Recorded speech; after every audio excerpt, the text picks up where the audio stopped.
We have the newest Pokemon card set revealed. There's free DLC coming to the Switch, and a real-life replica Pokemon bicycle? Now's not the time to use that, though. It's time for our weekly news recap. Welcome back to the channel, Pokemaniacs.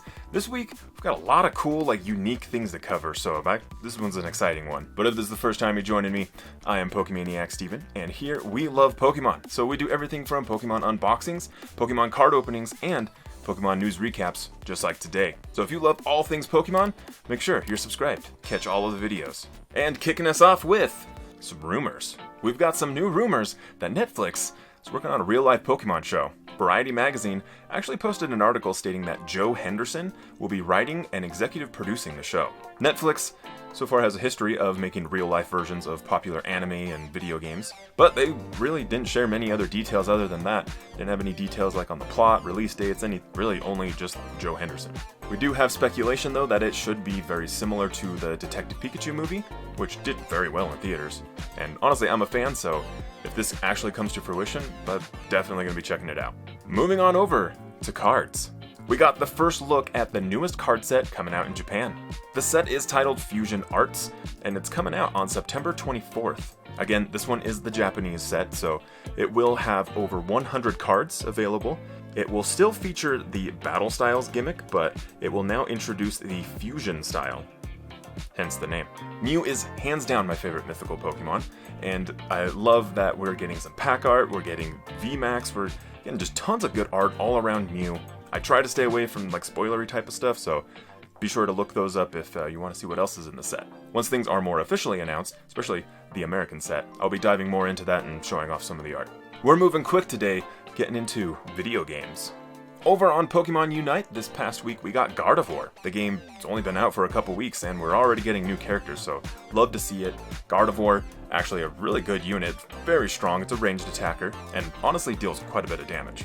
We do have the teaser that Blastoise will be coming up soon, but not exactly sure when, at least right now, time of filming, but could be in the next couple days, couple weeks. We also have this mystery third Pokemon that's got the little question mark over there. Not sure what that could be. I mean, obviously we have a few hundred different options. So let me know down in the comments, who do you think is going to be our next playable character? Hey, do you remember Pokemon Snap? We're actually getting free DLC for Pokemon Snap. It's actually coming out August 3rd, so here just in a couple days. If you haven't picked up Pokemon Snap, it's a really fun game. It's all on rails, and you basically just go around taking virtual photos of Pokemon in their natural habitats. As you play and interact with the Pokemon differently, they will interact with each other differently, giving you different types of photos, and it's a really fun game. I live streamed it a little while ago, and I know a lot of people hadn't picked it up yet, so not sure if it'll ever go on sale, but there's hopefully a little bit more incentive to go download it. But back to the DLC. We'll be getting 20 additional Pokemon added to the game, plus we're going to be getting 3 new areas, and each one of those areas will get a day and a night cycle. Plus, the big gimmick now is we can shrink ourselves down into just a little itty-bitty little cart and fly around. It actually showed footage of us riding on the back of an Emolga, which is kind of cool. So definitely going to be a very unique experience. Again, that's coming out on August 3rd. Collectibles. Loungefly hit us with a few new items, these ones being sold through their actual site. We have the Pikachu Sepia collection, and it comes in a mini backpack form. We've also got the crossbody bag and a flap wallet, featuring a little bit of an older style of Pikachu. So he's got a couple pounds on, that's okay, who doesn't? Loungefly does have these listed as sold out, unfortunately, but keep an eye out. They might restock those, or they might show up at Hot Topic or something. I haven't talked about U-Treasure for a minute, so U-Treasure coming out with a new necklace featuring Dedenne. This is actually a piece that you can customize, so it'll have a little bit of Dedenne on there, but you can customize it with a date, your name, pretty much whatever you would like, and you can have it in this nice little casual stealth necklace form. I always appreciate the subtle ways you can express your Pokemon fandom. Wave 9 of the Jazzwares 3-inch figures hit the shelves. This wave featuring Boltund, Leafeon, and Glaceon. Again, these are already out on the shelves, and they're the 3-inch figures, so they're the slightly taller battle figures, but should be available out at places like GameStop, Target, Walmart, all those big retailers. Over on Pokemon Center in North America, we actually got a big surprise with Evolving Skies already hitting the store. I was a little bit shocked, had to hurry and scramble to pick up those Pokemon Center exclusive ETBs. I did tweet it out, so hopefully some of you were able to pick up some of the ETBs, but let me know down in the comments if you were able to get some. We also got a booster box up there for MSRP, which, honestly, the way that this market is going might not actually be a bad deal. Plus, there was also the individual sleeved boosters as well. Definitely was an expensive day. Additionally, on the shop, we got a whole new line of products. This one titled Block Art Party. So we've got things like a serving tray, containers, there's even some napkins in there you can pick up. There's a banner, so basically you've got everything here to host like a cute little party, maybe like a birthday party or something. And we actually got a pin collection around the same theme. They accidentally added it to the shop, I think it was like 2-3 weeks ago, and then it disappeared immediately. And here we go, we finally got it. It's kind of cute. And speaking of things that went up on the shop and disappeared, we also got 2 new beanbag chairs. They are unfortunately down from the site, but got some pictures here at least. There was a Snorlax beanbag and a Ditto beanbag. Interested in that Ditto one, I think. But they look kind of comfy. Look like they might be able to like shift them around, like mold them to your body. When those pop back up in the Pokemon Center store though, you know I'm going to be talking about it. Taking it on over to Japan, the Thunderbolt project by FRGMT. I have no idea if that's how you pronounce it. This is the first time I'm hearing of this brand. But they're releasing some Piplup plushies.